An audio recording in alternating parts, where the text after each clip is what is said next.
Now, I know Joey Shakes, shout out to him, as I always do. He posted a video last night, and I was going to post my own video about this topic as well, but it was late. It was around like 11:30 once I started to actually have a chance to, get to it. And I was too tired, and I was like, let's just save it for tomorrow afternoon.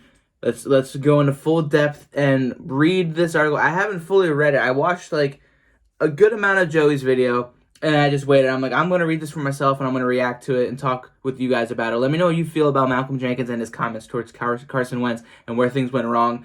There are a bunch of different articles you can read from the CBS, Sports, NJ.com, Yahoo Sports, you name it. Plenty of people have been covering Malcolm Jenkins and his comments on where he believes things went wrong with Carson Wentz and the Eagles. So we're gonna read through this article, and we're gonna talk about what he said, and whether I believe in it or not, or whether I agree with it or not. Because this is huge. Because I feel like part of the reason Malcolm Jenkins left last year was because, or part of the reason why the Eagles didn't want to bring him back was because he was such a leader to everybody, not just on defense, but the entire locker room, everywhere he goes. Like going back to the Saints, you can tell he has a big leadership mentality, and he plays a big role in that wherever he goes. And it showed after he left. We missed that, specifically just on defense, but all throughout the team. You saw that we missed his leadership and his mentality. So we're going to read through this article, and we're going to talk about Malcolm Jenkins. Let's get to it. So starts off with Jenkins breaks down what has led to the fractured relationship between Carson Wentz and the Philadelphia Eagles. Carson Wentz is facing an uncertain future with the Philadelphia Eagles, the aftermath of a strained relationship with the franchise that has evolved over the past few seasons.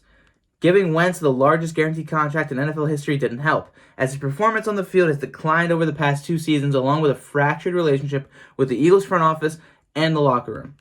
Since the Super Bowl win 3 years ago, things have not gone right between Wentz and the Eagles, a relationship that may be fractured beyond repair. Malcolm Jenkins, an Eagles legend from the Super Bowl winning team and a friend of Carson Wentz, broke down what has led to Carson Wentz's issues with the Eagles and now how both parties have failed each other. And this is in quotes. This is Malcolm Jenkins' own words here. As a teammate and a friend of Carson, I think that it always starts with the performance, and he hasn't performed up to the expectations that everybody's had for him. I don't think that he would say that he's played up to his own expectations, but some of the other issues I felt when I was in the locker room was that there was just too much leeway, and it didn't make him a better player. I don't think that they did him any favors by trying to kind of protect his ego or trying to really protect him as a player, as opposed to like every other player, keeping it performance-based and really being real about what he needed to improve on, but also adjusting to putting him in places that can make him successful. That's a little on the coaching staff and some on the player. Wentz has now lived up to the $128 million contract that he signed in June of 2019, ranking 28th out of 32 qualified quarterbacks in completion percentage, 15th in passing yards, 17th in touchdowns, 8th in interceptions, 26th in passer rating, and 31st in yards per attempt. The Eagles are 12, 15, and 1 in Wentz's last 28 starts. Wentz is not performing well, and the Eagles have not held him accountable like they did with other players. According to Jenkins, that's where the divide started. Every player should go into every offseason evaluating what they did well, what they didn't do well, and you look to see improvement year after year. That's what Jenkins had to say. And then he continued on. If that's not the case and you don't see it there and no changes are made and it's not being addressed, as a player, you almost kind of feel like, what are we doing? To do the same thing over and over again and expecting a different result is insanity. And I said that a bunch. I said that so many times during 2020, you guys have no idea. Unfortunately, I think that it's a bit of that's taken place over the last 2 years, and this offseason shows that something had to change in a major way. Carson is still there, and regardless of who they bring in to coach him and help him get better, he's still going to have to improve as a player in order for that team to have success. End quote of Malcolm Jenkins right there.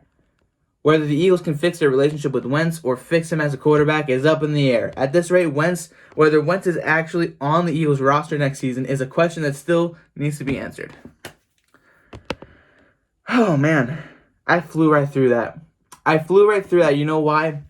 And I said it. I broke out of the quote that Malcolm Jenkins said to literally say right here, this quote: to do the same thing over and over again and expect something different and expecting different results is insanity.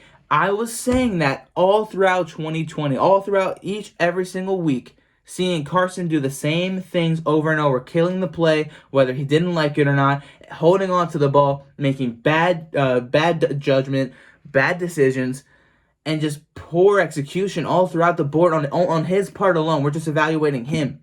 Okay, the players outside of him, they can do what they have to. They can do what they need to. They can do the best to their ability. Carson was not doing that. He was doing the opposite, expecting to do something different and better when it wasn't working, and he just kept doing that. And the coaching staff under Doug Peterson did not want to address that, did not want to fix that. The only way that they could have fixed it was by addressing it, and if they couldn't fix it, you bench him sooner than you did. The Eagles didn't do that. The Eagles didn't do that for over 2 years, and look where it's led to us. Look where we are now. This is where it's led us. We're doing a huge quarterback change, or huge head coaching change, huge staffed overhaul, trying to get younger coaches that are going to be harder and better coaches towards our players that want to improve. And Carson doesn't want to improve, and the coaches don't want to address the fact that he needs to get better at what he's not doing right. It's as simple as that. That's why Doug got fired. That's a part of it, at least. Of course, Doug might have wanted Carson to go. And whether he's right or not about that, we still have yet to see that, of course, because Carson hasn't said anything. We don't know what's going to happen. Nick Sirianni says he's not leaning towards Wentz or Hurts right now. So we don't know what's going to happen. And it's only the start. It's only January 30th. We're still at the very start of the offseason. The new league year doesn't begin until March 17th. We have a ways to go before we can even consider trading Carson. Whether the talks happen or not. You see what's happening with Houston and Deshaun Watson. He wants to get out. J.J. Watt wants to get out. And Houston's not doing anything about it. And even if they did want to, they can't right now. Both those two guys are expensive. Carson Wentz is expensive. Zach Ertz and his trade deal is different because he's on his final year of his contract. That's different. That's manageable. It'll save us like $8 million towards our cap if we trade him, $4 million if we cut him, but that's different to Carson, that's different to Deshaun Watson and to J.J. Watt in Houston. These two teams right now have very similar issues, but at the same time, different players, obviously. And putting the Texans, taking them out of the conversation, what Jenkins said here, almost every single part of it I believe, and I 100% agree with him. Okay? And it really does boil down to the coaches, obviously, but at the same time, it also boils down to Carson Wentz as a player. And Jenkins alluded to this. Carson clearly did not want to change the way he played, and the coaches kind of, fed off that and just kind of stood with him as he wanted to just stay stagnant and just keep doing the same thing over and over again. They didn't want to change him. They kept saying, "Oh, we'll fix this. I have all the belief in the world that we can fix this, that we can right the ship, that we will improve, that it will get better." Never happened. It never happened. And that's not just on Carson, of course. That's on the coaches. And why do you think the coaches got the boot? Why do you think Press Taylor's not back? Why do you think Doug Peterson isn't back? Why do you think everybody that's left isn't here right now? Obviously, something needed to change. Now, right now, this is kind of the year where we will find out. Especially if Carson doesn't get traded, whether or not this will be worth it in specifics to Carson, specifically to him. If Carson stays and goes through the motions with this new coaching staff and gets addressed, the things that need to be addressed, the changes that need to be made, and nothing happens, and he comes back in 2021 and shits the bed again, and he struggles, then you're going to see the true nature of him. I'm not going to fully put it on the coaches because as of right now, along with the issues that our previous coaching staff had, Carson has also proven himself to be uncoachable and hard to work with, hard to deal with. He hasn't been proven to be a leader. He hasn't been proven to be anything but an egotistical quarterback who just wants to be handed everything, which he has been under the Doug Peterson era. I want to see where this goes with Nick Sirianni. I want to see if we can make changes with him if he does stay, if we don't trade him. That's still up in the air, of course. We don't know what's going to happen. They keep saying, "Oh, we're not going to trade him." That's not like we're not thinking about that. Just because that's what they're saying doesn't mean that that's the truth. We know this. We know how sports work. A lot of times, not just in Philly, a lot of the time, there are things that are being said that end up not happening. And then there are things that are said that it just turns into be the complete opposite. So, again, Malcolm Jenkins broke it down very well and very perfectly. I agree 100% with what he said. And now it's just a matter of what's going to happen moving forward. Let me know what you guys feel about Malcolm Jenkins and his comments. And I'll see you all in the next video. It just never ends. It just never ends. This is life as an Eagles fan. This is just how it is. I'll see you all in the next one. Stay safe. Enjoy your weekend. And have a good one.